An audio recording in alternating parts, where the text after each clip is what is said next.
This is yet another day for the small-scale fisher people on this landing site located on the northern shore of Lake Victoria, Mukono District, Central Uganda. These people survive on fishing as an activity they inherited from their parents. Fishing is part of these people's life, and it is deeply rooted in their traditions and values. These people, just like their peers all over the world, are facing many challenges, and poverty here is multidimensional. Bakwata envuba embi ne bagamba mbi olutuusa ebitimba ebyo nga bananyini bagambye waaye katubiveeko sijja bitwala sijja kino nayo kubanga kigenda kunzaalira obuzibu kankireke ate nga bamala babiguza abalala. Tuba tuzze wano okusobola okusuubula emaali tusobole okuba nti tweyamba kati mukene ngono abeera akuze batukwata mu kkubo batugoba ow'emmotoka n'akugoba oli ku piki n'akugoba ate nga bwakukwata emaali agenda gitwala. Naye tubadde tusaba batuwe oba bitimba gavumenti etukolemu omulimu tusobole okufuna ebitimba ebisobola okuvuba ebyennyanja nga bino kuba tetulina ssente zisobola kugula bintu bivuba byennyanja nga bino ebinene bye baagala. Mu byenfuna tuli wansi tukola n'amaanyi naye tufuna kitono. Their challenges range from remoteness of localities with no access to market, poor access to health, education, and other social services, often with over-average incidences of HIV/AIDS due to lack of organizational structures. As a result of continued marginalization and neglect in the process of modernization, the voluntary guidelines for securing small-scale fishers in the context of food security and poverty eradication were created. As a follow-up for that effort, the African Regional Workshop for implementing the voluntary guidelines for securing sustainable small-scale fisheries and poverty alleviation was hosted by KATOSI Women Development Trust, a sister local civil society organization, between 19th to 20th December 2016 at Popo Memorial Hall in Kampala, Uganda. Allow me to warmly welcome you again to the African Regional Workshop on implementation of the small-scale fisheries guidelines. This is the third and last workshop organized by the civil society organizations funded by IFAD to explore how we can engage in the implementation of the guidelines. We have had already 8 national workshops which have been held worldwide, and we are very happy to have you all here at this workshop. The workshop brought together 40 participants from 12 countries, and these included civil society representatives of small-scale fisheries organizations, Lake Victoria fisheries organizations, and other international fisheries bodies. Also present were representatives from the government of Uganda and other UN agencies. The participants in the workshop pronounced themselves on how best the SSF guidelines would be implemented. Among these were the local Fishers People's representatives. The group the guidelines are created to help. Government erina okukola omukwano wakati n'ebibiina ebyobwannakyewa ne bajja paka wansi ku ground ne bamanya endowooza z'abantu kubanga omuntu oyinza kuleeta buleesi teeka n'oli muteekako nga tomaze musomesa tamaze kumanya kiki eriteekeddwa kukola era bijja kusigala nga enkola yabyo tebisinunga mutegenze bulungi mu maaso. Gavumenti erina okusooka okugakkiriza kuba byonna byonna ebiremesezza ennyanja gavumenti eba n'amateeka naye nga gali mu fayiro oba mu constitution bwe bityo nga tegali implemented tebagateeka mu nkola so singa gaba gateebwa mu nkola ebintu ebisinga bisobola okutereera wakati ng'ebyokuleeta obutimba obukyamu gavumenti ebuyingiza ne babutuguza abavubi netumala obbugula ate nebukwata mu muvubi embi kiba kitegeeza beeyavuwaza omuvubi kati nene enkola KATOSI Women Development Trust gye baleese ey'enkola eya guidelines zino empya okulongoosa mu nkola y'emirimu naye esobola kukola nga gavumenti ekyaniriza.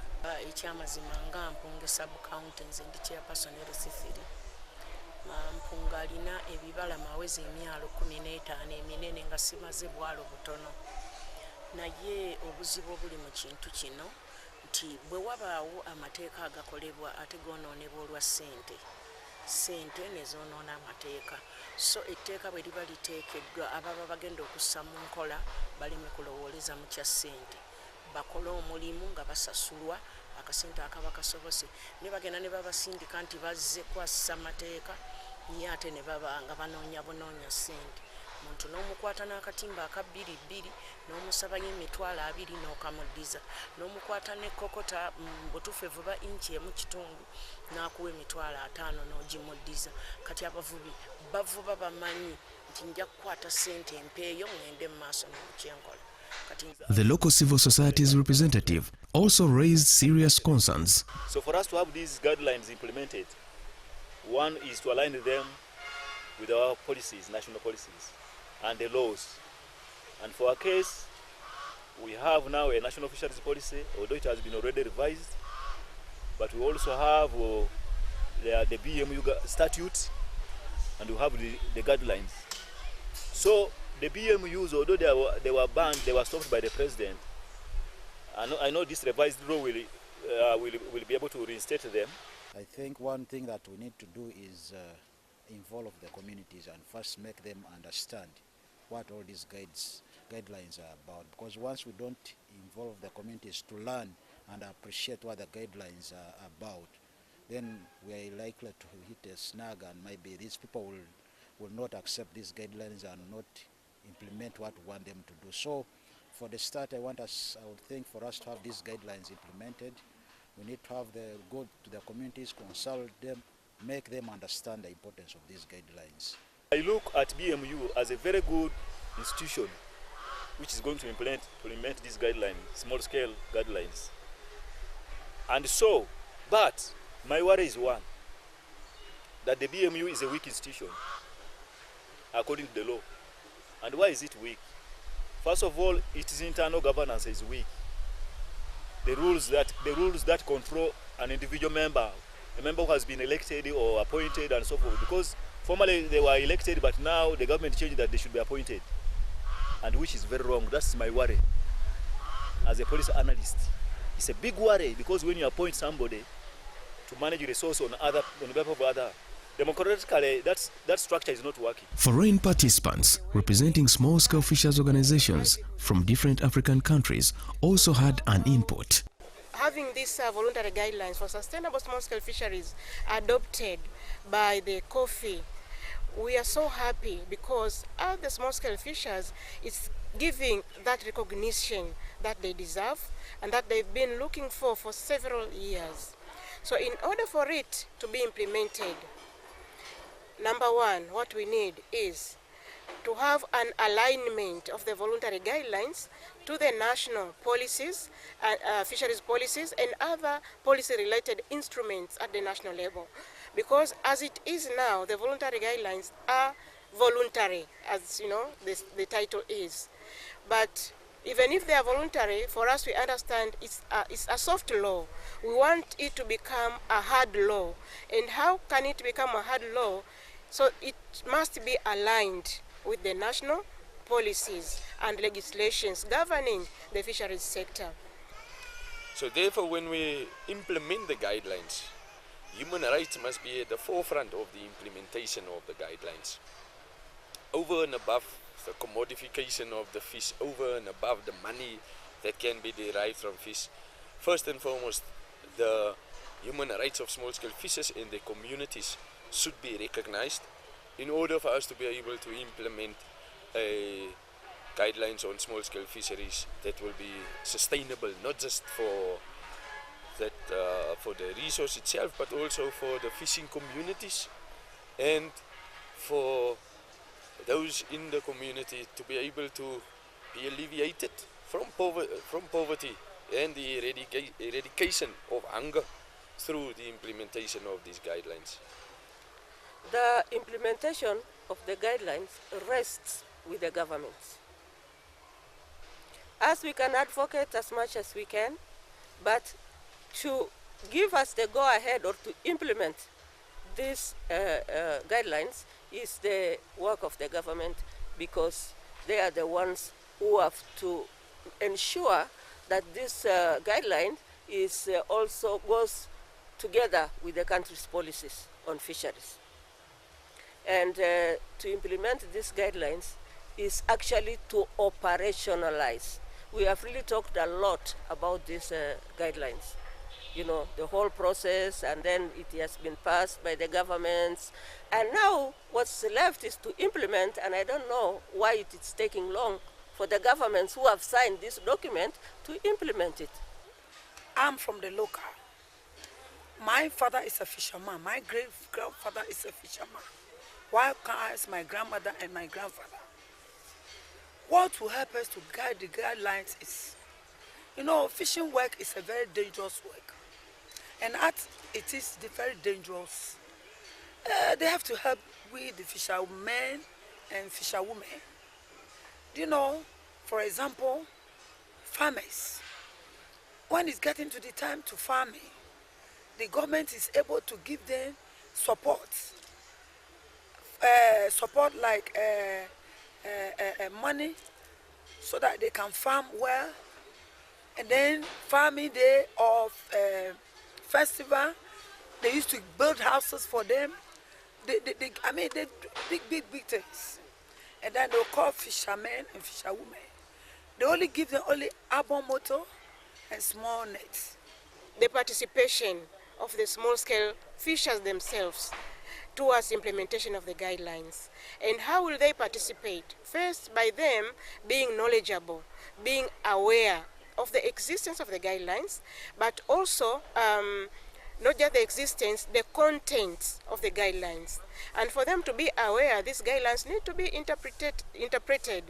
The translation of the guidelines into local languages and simplified versions so that even the fisher who didn't even go to school can understand and identify themselves with it so that they are able to participate. The contributions from the officials from the Government Fisheries Department were very positive.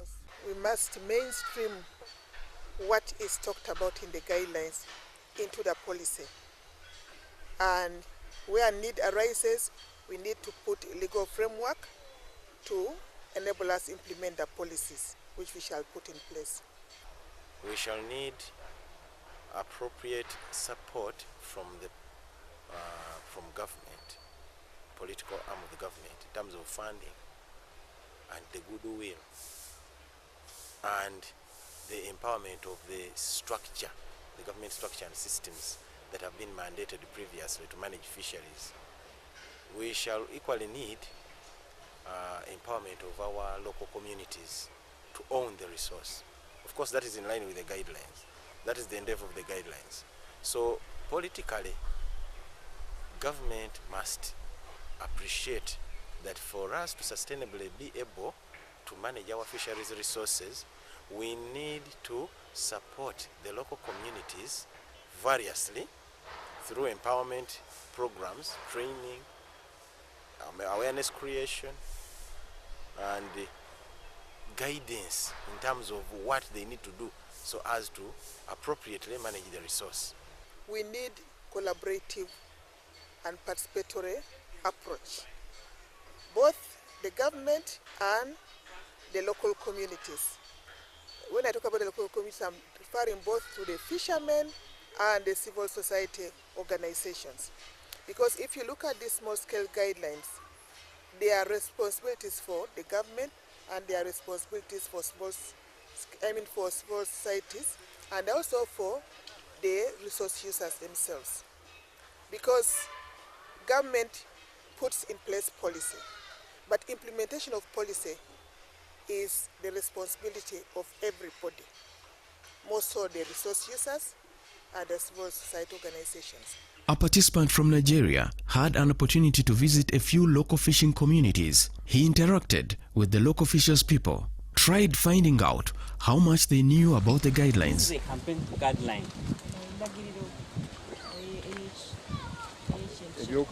For sustainability of fishery resources in our water body. We need to get down to that fishing community, form what we can call an implementation committee. And this implementation committee needs to be enlightened, the eyes need to be open. They need to be educated, they need to be enlightened about this framework, either by using any means that can make them to understand. Why I say any means is that some of them may not able to even read the document, even though if translated into the local language. But you need to use other means by using maybe posters, a meeting, verbally, to discuss with them for them to understand what the guideline is all about. After doing this, in each fishing community, we need to set up a committee.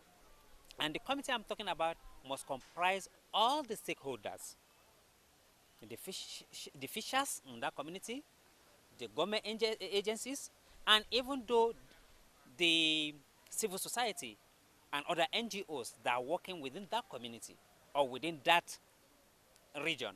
So they need to come together and now see how they can start taking clause by clause of this guideline and implementing in their communities. We are the fisher, we are the fishing rights. We want our fishing rights. We want our human rights.